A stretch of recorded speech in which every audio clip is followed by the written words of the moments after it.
Seja bem-vindo a mais um Clube do Livro. Você já deve estar acostumado, se não tiver, seja bem-vindo. Não deixe de assistir os nossos programas semanais, né? O Clube do Livro ele serve para dar indicações literárias, para você ter conteúdos edificantes, para você se sentir aguçado a ler o livro recomendado aqui. A gente espera que você comente e diga o que você achou do livro, se você tem vontade de comprá-lo, enfim. Coloque aqui suas ideias, a gente gosta muito de ler e de interagir com vocês. Bom, hoje nós vamos falar do livro do Packer, o livro chamado O Conhecimento de Deus. E para falar desse livro, novamente estamos aqui com o seminarista Leonardo Campanha. Tudo bem, Léo? Bem, muito obrigado aí pelo convite. De novo, né? Cara, é famoso, tá aqui no Direto ao Ponto, tá aqui em vários programas. Sempre na disposição de servir, né? Da melhor maneira possível. Léo, agora sim, vamos direto ao ponto, né? Vou aproveitar o ensejo do outro programa e te perguntar o que mais te instigou na leitura desse livro. Tá, o que me chamou muita atenção na leitura desse livro é que o Packer ele consegue, ao mesmo tempo, fazer uma literatura que ela é profunda, né, naquilo que mexe com o nosso coração, com a nossa alma, e ao mesmo tempo de uma maneira simples, numa linguagem simples. Então é um livro bastante interessante nisso, é um livro que nos leva, nos estimula a buscar um relacionamento mais íntimo com Deus, né? E aquilo que a teologia de fato deve levar a pessoa a ser mais crente na prática, né? E ter esse prazer, né, em conhecer a Deus e em se relacionar com Ele. Uhum. O Packer ele vai falar muito sobre essa questão de prática e teoria, né? Eu acho muito interessante do livro dele sobre essa questão da espiritualidade ser levado muito em conta. A gente olha a capa e acha que é só um livro teórico para você estudar no seminário, estudar teologia, fazer alguma sistemática, enfim. Mas é um livro que faz com que a gente deseja se aproximar mais de Deus, deseja se aproximar mais do Senhor e conhecê-lo de fato, né? E esse livro ele não tem essa característica inicial acadêmica, né, porque ele é uma organização, né, um compilado de vários artigos que o Packer escreveu para uma revista evangélica que circulava lá na Inglaterra. Então isso é uma leitura para todo o povo de Deus, né, para aquela pessoa que se diz crente, né, que busca ter um relacionamento com Deus. É um livro que tem essa finalidade, né? Então ele está longe de ser, eu não gosto muito dessas definições, né, de acadêmico como algo ruim, mas ele é um livro bastante prático, né?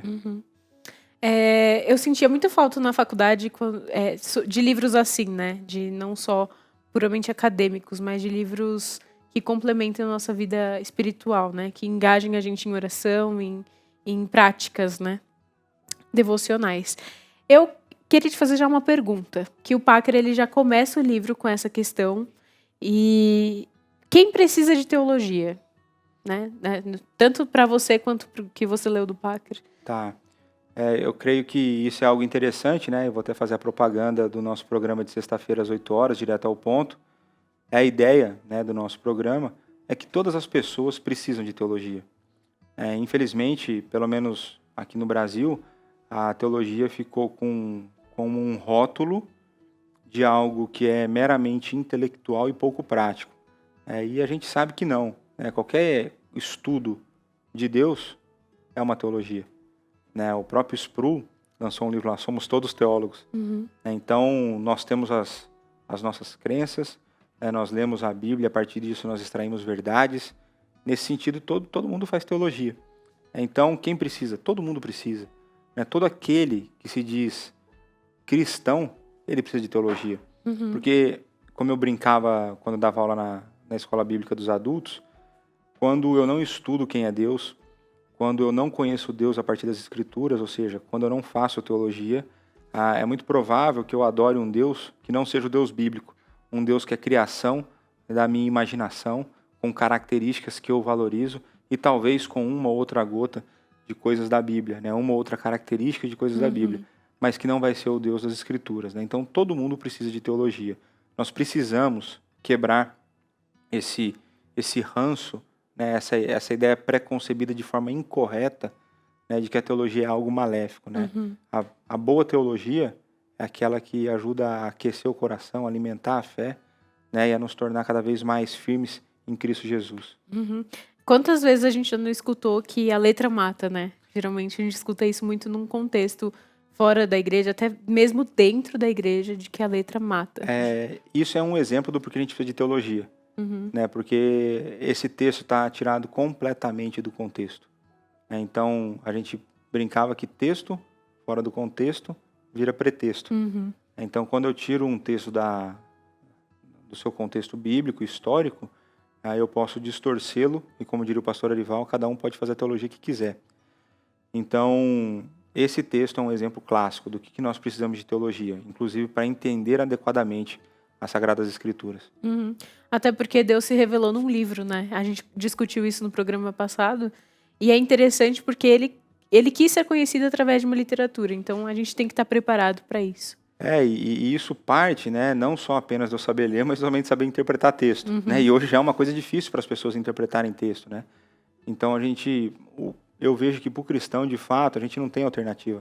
Nós temos que ler e nós temos que saber interpretar as Escrituras. E nesse esforço, né, nessa caminhada cristã, os livros de teologia nos ajudam, eles nos auxiliam nesse processo. É um atributo muito bom, né? Os livros de teologia. Léo, agora, para estudar a divindade, eu perguntei isso para o pastor Nilson no outro Dica de Leitura, no Clube do Livro, sobre quais os processos que a gente tem para estudar a Bíblia, né? Para estudar a divindade e tudo mais. Existe algum processo e algum progresso nesses estudos? Existem tópicos que a gente pode levar em consideração para estudar? Tá. Em primeiro lugar, nós devemos ler a Bíblia Sagrada de forma devocional sempre, né? Então a gente tem que ler a Bíblia de forma devocional. Nós temos que fazer uma leitura visando conhecê-la como um todo, né? Então a gente não pode fazer um e deixar de fazer a outra, né? Nós precisamos ir conhecendo as Sagradas Escrituras e ao mesmo tempo nós podemos pegando assuntos específicos e estudá-los de forma específica. Pensando na pessoa de Deus, né, que é a proposta do livro, eu gosto muito da maneira como a teologia sistemática faz. Então, ela vai pegar o conceito de Deus, de Gênesis até Apocalipse. E dali vai extrair verdades bíblicas. E ela organiza, né? Então, assim, primeira coisa, para eu estudar Deus, qual que é o primeiro pressuposto? Que Deus existe. Então, tem lá uma parte da sistemática, a existência de Deus. Aí depois a gente vai para a cognoscibilidade de Deus, ou seja, o que de Deus eu posso conhecer? O que de Deus ele se revelou a nós? Porque a gente precisa partir do pressuposto que Deus ele é infinito e nós somos finitos. Então, nunca, nem agora e nem na eternidade, nós conheceremos plenamente a Deus. Porque o finito jamais pode conter o infinito, né? Então, a gente tem que entender aquilo que nós podemos conhecer de Deus. Aí depois os nomes de Deus, os atributos de Deus, tanto os comunicáveis quanto os incomunicáveis, né? Os comunicáveis são aqueles que nós de alguma forma partilhamos, né? Então, a santidade de Deus, a santidade dele é perfeita, nós temos alguma santidade, né? O amor de Deus, então, aí a gente vai pegando esses atributos e tem os incomunicáveis, que é aquele que somente Deus tem, onisciência, onipotência, onipresença, né? Então, eu creio que a teologia sistemática ela nos dá os tópicos e as ferramentas para que a gente possa, né, estudar de uma forma mais sistemática, né, sistematizada as escrituras e chegando a verdades bíblicas, né? É uma segurança que a teologia sistemática dá pra gente no contexto bíblico, né? Eu lembro que o meu professor de teologia bíblica, ele sempre falava que ela guia os nossos estudos, né? A nossa visão mais ampla, né, nas escrituras, de ligar uma passagem na outra e de ter em mente os conceitos bases que a palavra nos dá, né? Eu gosto de pensar na teologia sistemática como uma grande cerca, um grande portão que contém as heresias. Né? Então, quando a gente olha para a teologia sistemática, uma das funções, como ela faz, né, a conexão de Gênesis e Apocalipse, ela vai evitar que a partir da leitura de apenas um texto, apenas um versículo, eu desenvolva uma teologia errada. Né? Então, a sistemática ela tem essa função. Exatamente. E, Léo,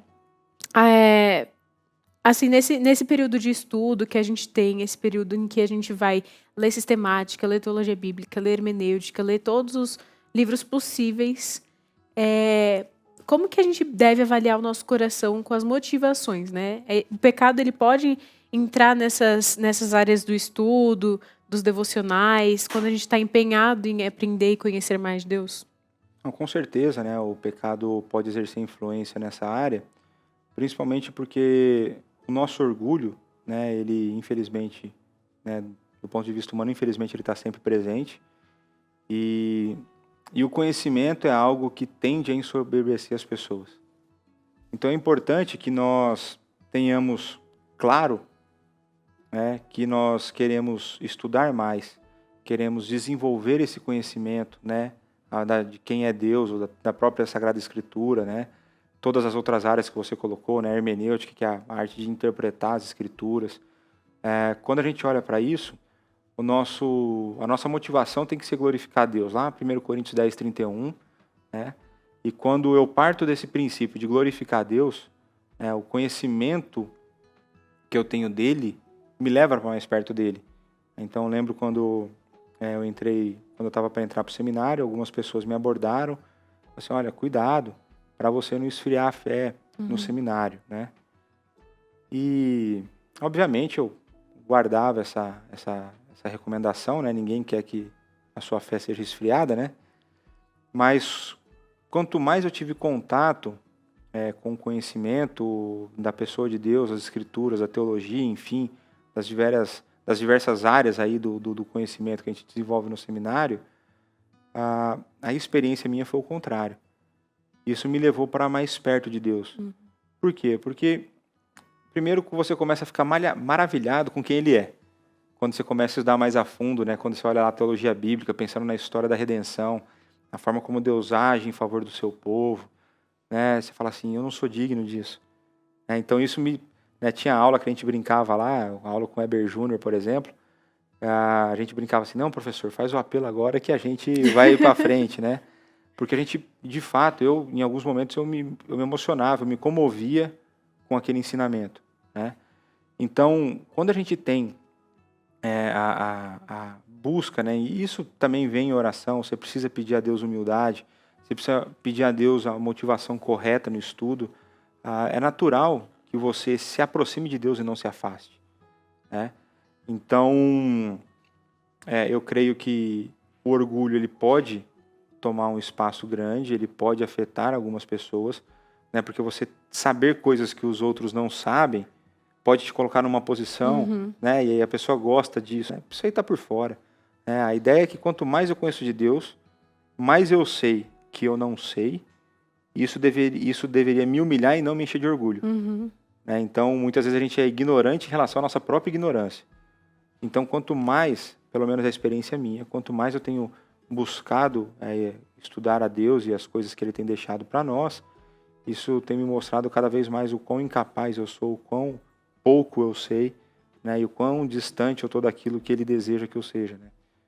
Exatamente. É uma questão de a sabedoria que a gente adquire do conhecimento de Deus nos humilha diante dele, né? Porque é exatamente sobre isso que a gente está falando, sobre diante do Deus tão grande que a gente não tem espaço para glória, espaço para orgulho, espaço para soberba, até porque a palavra diz que a soberba precede a queda, né? Tem até, eu sempre me confundo em qual livro está essa passagem, mas tem aquela passagem que estar diante da Bíblia é como estar diante de um espelho. E eu, quando eu começo a pensar em estar em frente do espelho, quanto mais tempo eu fico diante dele, mais defeitos eu encontro na minha aparência. E quanto mais eu me afasto do espelho, mais eu me esqueço dos defeitos que eu tenho. E as Escrituras Sagradas são assim. Então, quanto mais eu me aproximo dela, mais ela mostra os meus pecados, quem eu de fato eu sou, o quão distante eu estou da imagem de Cristo. E se eu tenho consciência disso, não tem como eu ser orgulhoso. Se eu tenho consciência de quem eu sou, isso me leva a uma humildade e a uma dependência de Deus. Exatamente. Né? E esse é o objetivo, né, da palavra de Deus. É nos confrontar para a gente ser a imagem do Senhor Jesus. Léo, eu tenho uma questão que eu vi isso assim, muito na minha vida, na faculdade e tudo mais, que são dois extremos que o estudo pode gerar, né, do conhecimento de Deus.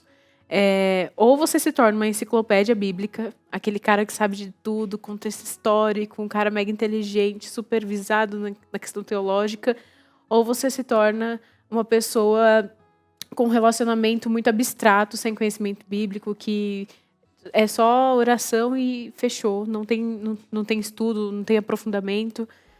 E como que a gente acha um equilíbrio para a gente não ser nenhum nem outro, sabe? Não ser o orgulhoso, que é só teoria, e não ser só um abstrato, um empírico, né? Tá, são os dois extremos, né? Então, o estudar demais e esquecer da prática, estudar de menos e espiritualizar, né? E aqui no Uhum, sentido pejorativo, não qualitativo, a fé, né? O equilíbrio, né? Eu gosto de um comentário que o Packer faz lá, que ele fala que nós podemos ter conhecimento acerca de Deus, e isso vai estar lá na outra extremo. uhum, Ele fala, nós temos que pegar esse conhecimento acerca de Deus e transformar em conhecimento de Deus. E esse conhecimento de Deus, ele virá através de uma vida de intimidade com Deus. Esse conhecimento, ele vai virar um conhecimento de Deus quando você tiver uma vida de intimidade, uma vida de oração, uma vida de leitura bíblica e uma coisa que nós normalmente deixamos de lado dentro da nossa cultura muito corrida, né? Eu tenho muita dificuldade com essa área também, que é a questão da meditação. uhum, Então, o pastor Arival sempre comenta dos puritanos, né, que o ler a Bíblia é como mandar o alimento, como mastigar o alimento e engolir, mas é a meditação que extrai os nutrientes. uhum, Então, nós somos muito imediatistas, nós somos sempre atarefados, correndo, né, tentando correr contra o tempo para que dê tempo de fazer todas as coisas.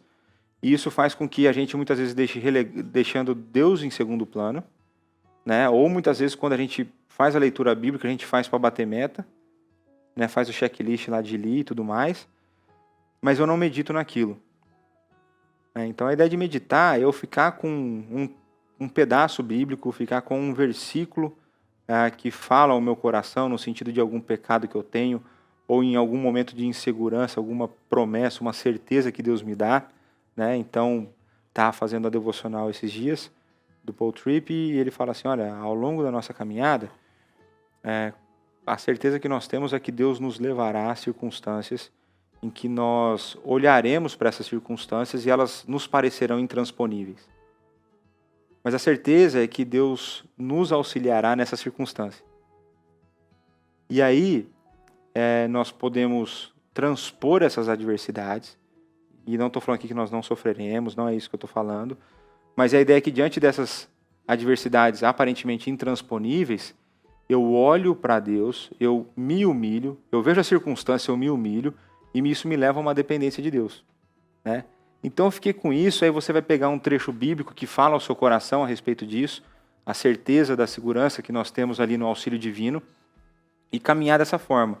Então ao longo do dia, né, você pensar nesse versículo, você orar sobre ele, se é uma coisa que te falta, uma característica bíblica que te falta, você orar a Deus, falar assim, Deus está aqui, ó, eu preciso ser dessa forma, essa é uma característica que Cristo tem, e que eu uhum, preciso ser conformado à imagem dele, me auxilie nesse processo, que teu Espírito Santo trabalhe no meu coração, né? Então a gente criar essa mentalidade, né, de pensar nas Escrituras ao longo do dia, né? Isso seria uma ferramenta para a gente transformar o conhecimento acerca de Deus em conhecimento de Deus e ter uma espiritualidade verdadeira, né, que é uma oração com conteúdo bíblico, uma oração uhum. sincera de dificuldades que nós sofremos, né?